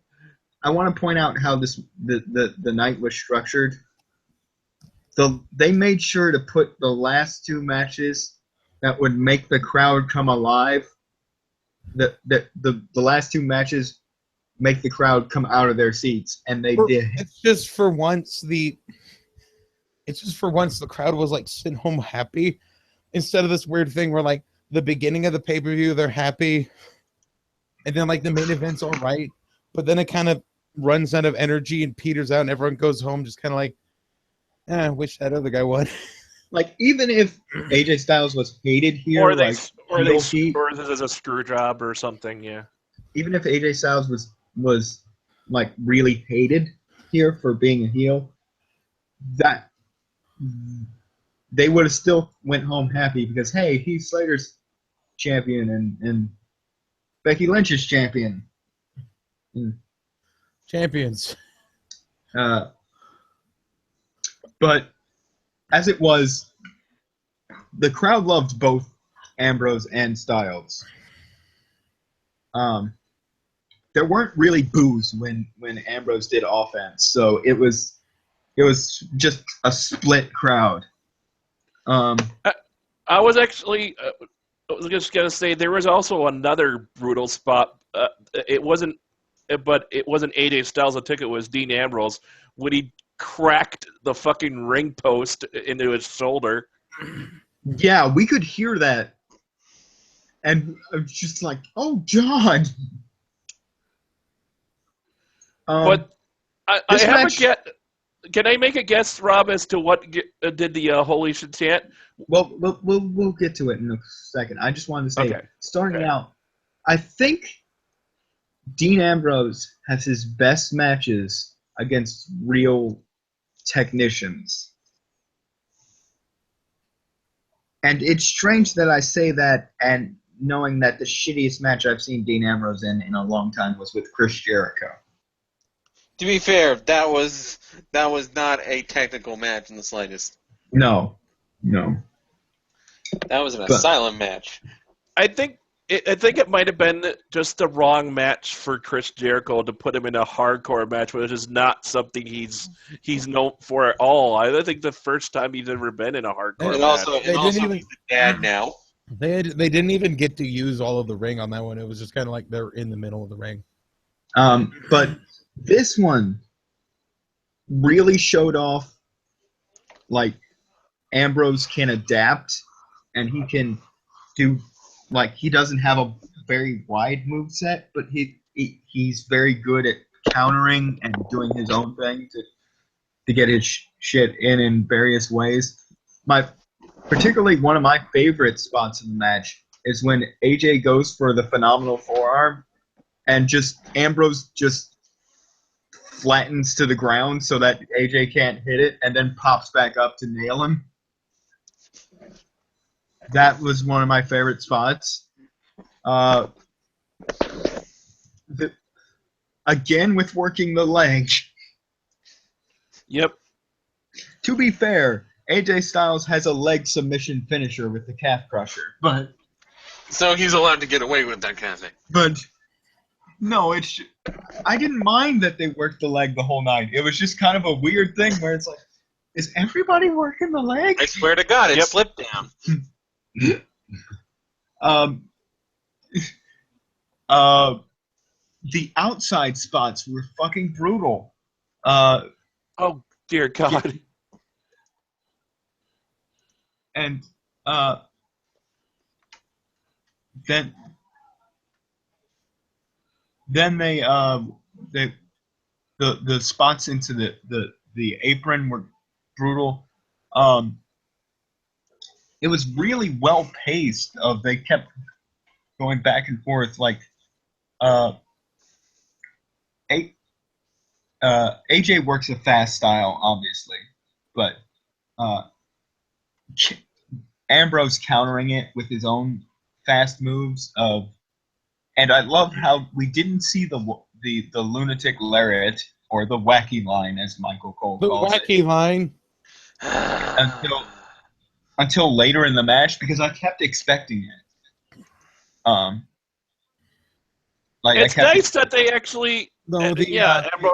Ambrose actually limited it, and then No, the saddest thing was the fact that Dean Ambrose did the glam slam, but did not call it the glam slam. Yes. Oh yeah. Because I just want him to call it the glam slam, because as he's doing it, glam slam. We don't talk about Beth Phoenix here. But no, she retired. She didn't quit. But it's just like he just uses the glam slam because he's a bit crazy. But to answer your question, Roxanne, the holy shit moment happened when Dean Ambrose did his spot where he runs across tables and jumps at a motherfucker. That wasn't what I thought. One of my favorite spots was when Styles slipped into sitting on the second rope, and then like Dean kicked him a bit out so he'd fall back, and then he ran the ropes and drop kicked him in the face. Oh yeah, that was great. But the spot that I thought would have gotten the holy shit chant, and I didn't remember hearing it, was when the most brutal spot of the match, by the way, in my opinion. I forget how the sequence, but I think it was like they were on like the rope apron, No, like he got out of a Styles Clash by going over the top rope, and then AJ Styles hopped over and fucking slingshotted him into the turnbuckle. Into the ring post. Yeah. His head, oh my god. That's like, how do you... That's gonna give a motherfucker brain damage. Jesus Christ. Actually, I think AJ Styles took the spot. Yeah, he took... Either way, AJ, someone got fucked. AJ just launched head first in the fucking ring post. It was... Oh my god. My favorite... I love the drop kick out of the ring under the ropes. That was great. Yeah, I did mention that. The finish I came think about that spot is I didn't expect him to run at him. He's like after him getting trapped in the ropes. It's like, holy shit, he's running! Oh my god, he kicked him in the face. I thought he was just gonna like. I don't remember what I was expecting from that, but I didn't expect that. I love the fact that AJ Styles, this fucker's nearly 40, and he just will casually do like running his face into turnbuckles and springboard 450. I love the story of this match being that AJ has so many moves, and Ambrose is just systematically kicking out of all of them. And just like, AJ is slowly losing his mind, going, what the fuck do I have to do to put this guy down? Then there was this kind of weird thing where they wrestled each other a bit and then like bumped into the ref. And then just AJ Styles is going, I'm going to kick him in the penis. Yeah, it's like, I love the whole story of like, okay, 1 week, Ambrose counters the phenomenal forearm by nailing AJ's crotch on the ropes. So the next week, AJ kicks Dean Ambrose in the dick. And now this feud is built over dick kicks. And to win the title, AJ kicks Dean Ambrose in the dick. Right in the shield. It's the Brock Lesnar Undertaker feud all over again. But by the way, terrible camera angle on the dick kick because, or it was maybe just the way they did it, because I couldn't tell. It was hard. Yeah, they said it was a low blow, but it didn't quite really look like it. No, that was. And after thinking about it, maybe he just like directly like thrust his foot into Dean's crotch. Kick him in the dick. You don't. Well, I think that's yeah. I understand they don't actually kick him in the dick, but I thought I guess I was expecting, his foot to go between his legs so it at least looks like he's doing it. But that's what happened. Maybe it didn't look like it. I swear. Like it to me. From where I was sitting, it looked like it. Right in the shield. Like we could all, the crowd could all tell, like, oh, and then he goes for the Styles Clash, and we were like, oh. What was really weird is he had like trouble getting the Styles Clash on because Dean Ambrose wouldn't tuck his arms under AJ's legs. He's never taken the Styles Clash before. Yeah. Well, at least he didn't tuck his chin. Yeah. Yeah. I want another Yoshitatsu. As Adam from What Culture says, you tucked your chin, you done fucked up. Don't tuck your chin. Don't tuck your chin with the Styles Clash. And I should note before, just to clarify what happened in this main event, a former TNA World Champion defeated a former CZW World Champion to win the main title in WWE. I don't, 5 years ago from this, if you told me that, I would probably go, you're full of shit. Yeah. As King Ross would say, run away, the end is nigh, fucking run away. The end is nigh.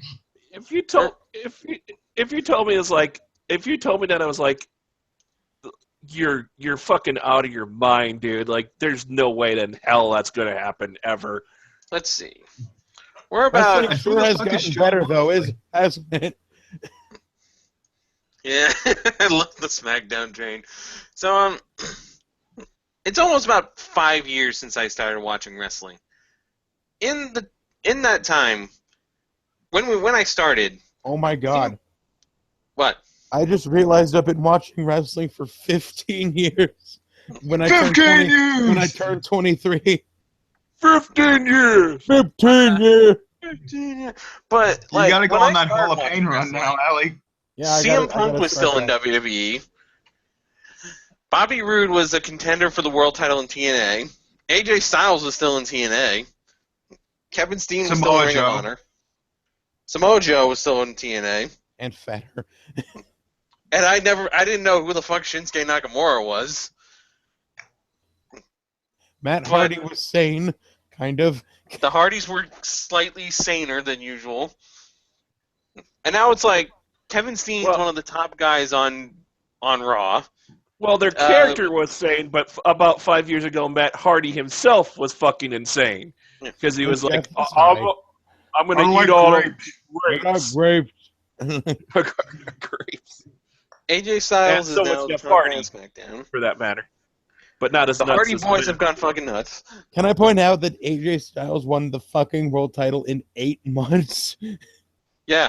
Oh yeah, another thing that happened 5 years back, NXT was forgettable as shit. NXT Redemption, bitch. NXT was the show that you avoided like the plague because it was, what the fuck is this? That was NXT season 2, wasn't it? No, we were in 5 years 4 ago. in 2011. Fucking Lucky Cannon, piece of shit. Oh my god, we need to get back to watching No, NXT we're not. We need to get back to Lucky Cannon. That book will remain closed. NXT was a show that you watch and you're just like, this has nothing to do with wrestling except maybe slightly. This is not wrestling. Nowadays, it's like the best of the indies.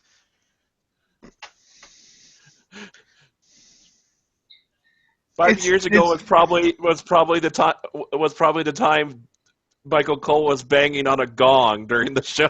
No. Like I said, this was 2011 that I'm talking about, and that was when it was the redemption season with all the guys who failed. Oh yeah. Okay, so that was the third season then. So I just have to say, actually no, that was the second season, I think. SmackDown is in a wonderful place. Wrestling in general is in a wonderful place. Raw, a little bit shitty writing, kind of holding it down a bit, but the wrestling's still good.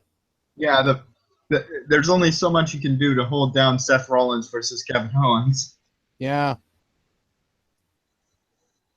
It's just occasionally Raw will do something stupid and say, oh, that was like the old day. Yeah. Yeah. We don't talk about the old day. But the fucking cruiserweight division's going to show up there and hopefully replace stupid skits. Hopefully replace the numerous squash matches we have to see every week. That too. I mean, I understand that they're developing these people and they need to showcase I have them. the rule of don't do more than 2 a week. But yeah. And now they've got Bo Dallas doing them, so it's 3, I would say don't do more than 1 a week. Bo Dallas doing the squashes, by the way. Well, you're racist against squash matches. We already know that. Yeah. You need to check your squash match privilege. Exactly. That's offensive. Dude, can we talk, by the way, briefly about Nia Jax That's killing offensive Alicia against Fox? boards.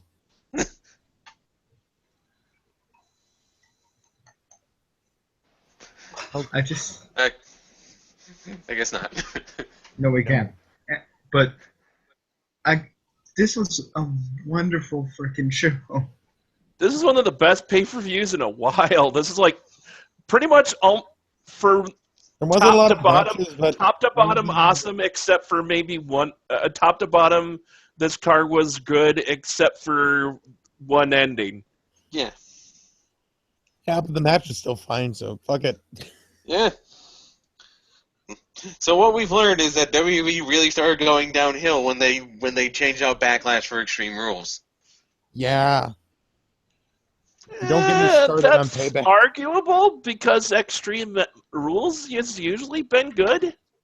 But it hasn't been this good. Also, It's true. I guess it's well, that could be argued. well, there yeah. was that one. There was that one where Christian beat Alberto Del Rio for the world title, which was really fucking good. Was that a Backlash? Oh wait, that was Extreme Rules. Excuse me. That was Extreme Rules. Ladder match. Ladder match. Whoa! That is I stupid. love how you synchronized on that one. Yeah. So, how do we end this? Funny noises? I'm going to The new heel Usos are arrive, break legs, leave. I'm going to finish it with a very long-winded review of the latest UFC event. CM Punk got the shit kicked out. Alistair Overeem also got the shit kicked out of him. Yes. That Also, so did Joanne Calderwood. Absolutely got destroyed by someone who came out to One Direction. Also, I'd just like to say at least CM Punk ran towards his ass whooping, ran away from it.